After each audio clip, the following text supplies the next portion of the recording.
Hello everyone and welcome to another episode of Eyes Up NJ. We are in a new location down not too far from where I did the storm video. This is a completely wide open field. We have an amazing view. It's partially cloudy, but it's supposed to get less cloudy as the night goes. But even with the partial cloud, I mean, it's wide open. We do have a half moon today, so that is blocking out a little bit of the stars, but that's not terrible. And how rude of me, I am joined today with my beautiful wife, Barbara, and we're gonna see what we can see tonight, so hang in there. All right, guys, so tonight, before I really get rolling, I just wanna make another announcement, just in case if you didn't see the other video. We are planning a star party next month on the 12th into the 13th. It's the second largest meteor shower of the year. I mean, this looks like a really good spot. It has a wonderful view, so odds are, as long as we have clear skies, we do it here. A bud of mine's gonna come out. He's gonna take some actual photographs of the sky with his new equipment, and we're gonna see if we can get some of the family and friends out here as well.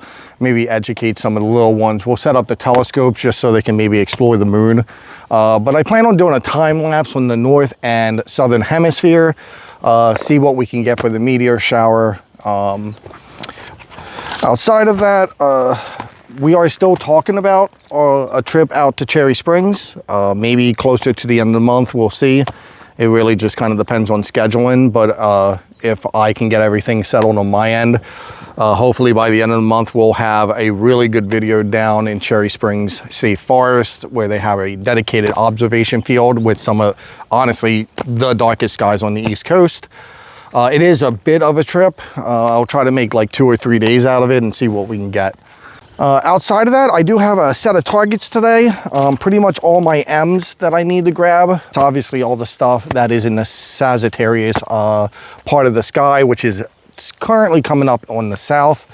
I do have the star sense set up to help me and my wife just kind of find some things while we wait for everything to kind of get in place, wait for the sky to get darker. I did set up my laser pointer, so this way we can do maybe hopefully some of the stuff in the book, because if you didn't know, you're not allowed to use electronics for that portion. So hopefully the skies get dark enough to where or are clear enough to where that won't be a problem.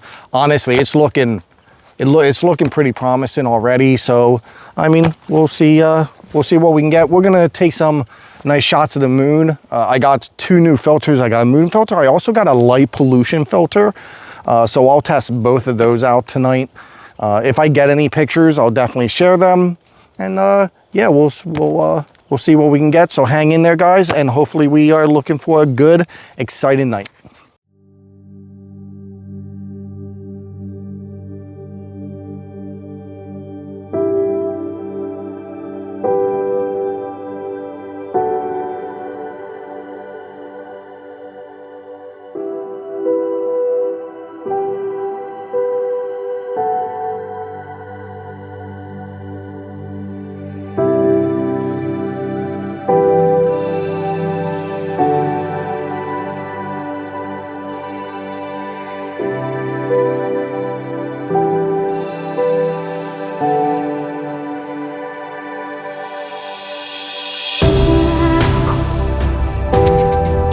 So, it's getting close to midnight. I got some pictures, nothing too fancy, but I wanted to grab a couple before I really got rolling while I waited for true night to get in, which is roughly about 11, which is roughly around the time now.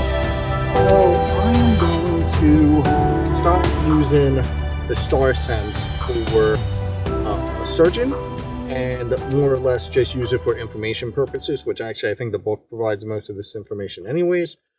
And I will start using this guy here. I'm going to time lapse and, you know, see what I can get. So I realized I really can't still see Sagittarius too well. I mean, it would have probably been a lot better last week when the moon was well less than full. But obviously we got stormed out the 1 week, and I mean, it is what it is. But I mean, it is quite beautiful out here. I think this is going to be a pretty good spot for the meteor shower overall. I mean, the light pollution over on this side is very minimum. Over on this side, it starts to get a little more aggressive, but there is a town over that way. But luckily, everything I need is this way.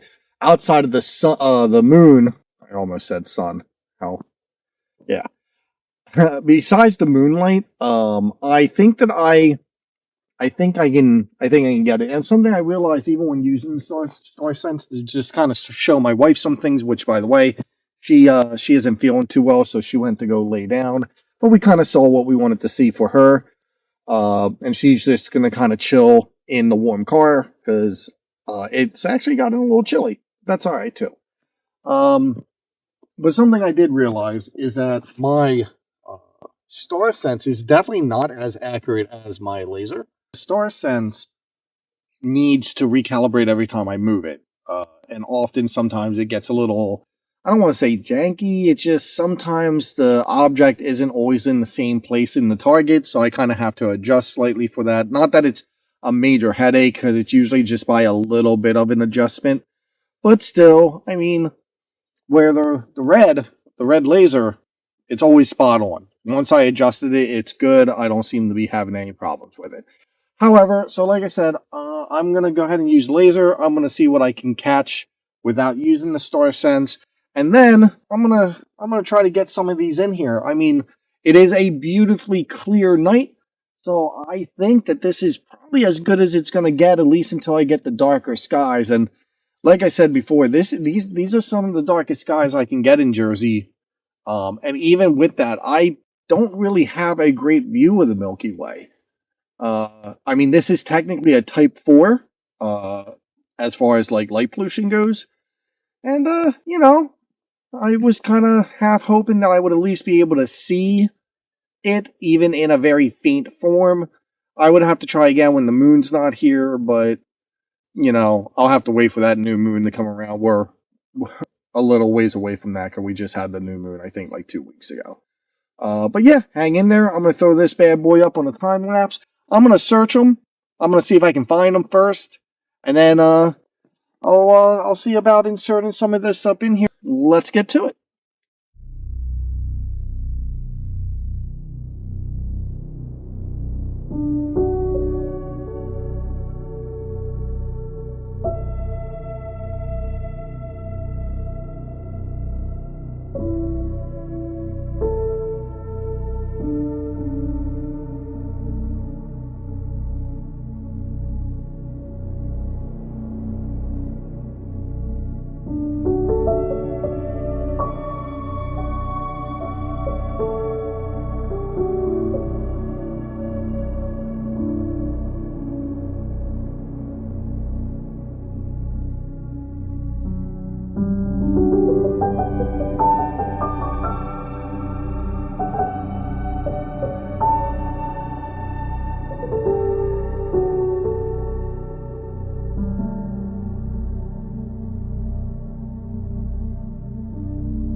Okay, cool. Now, I don't know if this is still recording, so. Alright, so my mic died. So that's going to be. The audio is going to be a little weird here for a moment. But anyway, so I accidentally drew the stars on the wrong side here. Let's see. It's really hard because I think it's the angle that I'm doing this. Let me see this. All right. So I can just white out on those three pieces and start over. All right. But luckily, there's not much over there. So I have 1, 2, 3.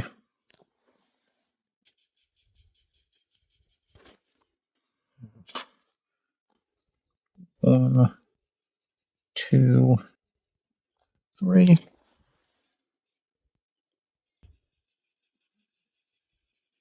2. 1, 2.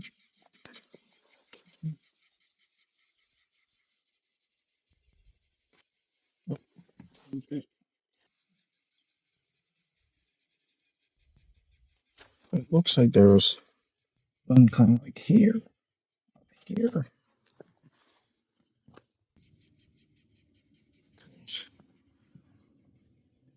Let's see, let's compare. So, I mean, they just took pictures of it, but they're zoomed out a lot further than I am. That's times 50 out. Ouch. All right, so I think that's kind of it. Can't really make out too much more here.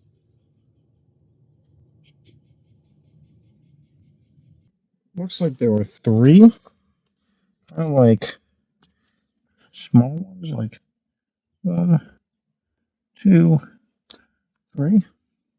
But either way, I think that's it. I can't really make out anything else there. But back to the time.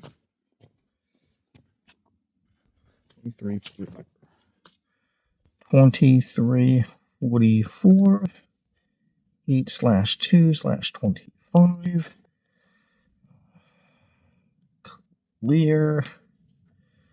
Same thing. It will be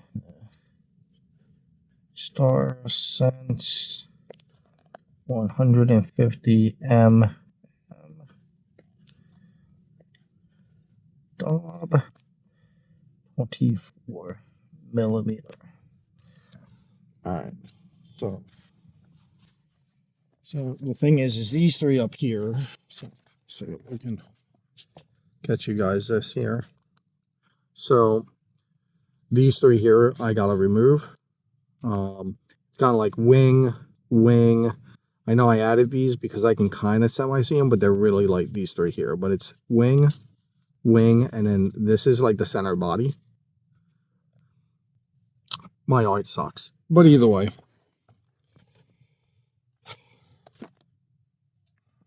I really don't even know. I'm supposed to draw it, but I'm really not capturing. It doesn't look as good on here as obviously what I'm looking at here. But all right, so onward to the next one. All right, so my next one on the list. Let's see, let's check that off. I think that's it for the number 1s. So I don't think the dragonfly cluster is on here. So the voids, I really can't make those out. And Andromeda.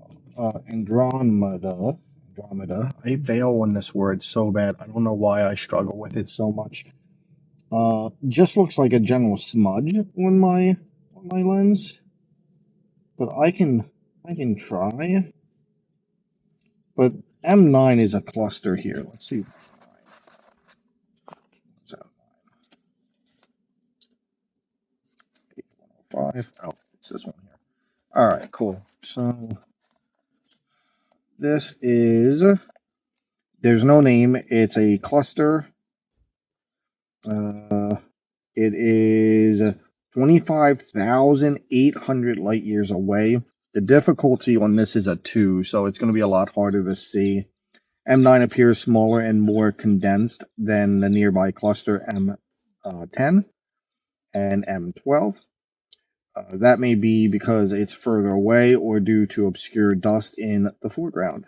This cluster is located just above the galactic center. Of all the Messier objects, Only M107 is dimmer, though it is arguably which cluster is more easily observed. At low light magnification of 25, I'm using 24, which for two other clusters are nearby, the M9 and NGC6356 is a larger and brighter than the M9, whereas the NGC6342 is quite a bit fainter. All right, so let's see what I can get here.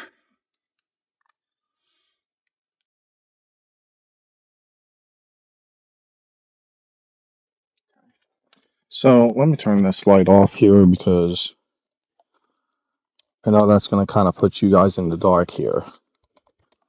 Maybe if I actually do this. Just up under here, just it's kind of in my way. There we go. Now I'll have an easier time seeing this.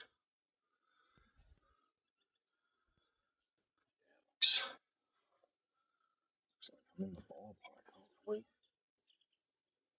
All right, that's.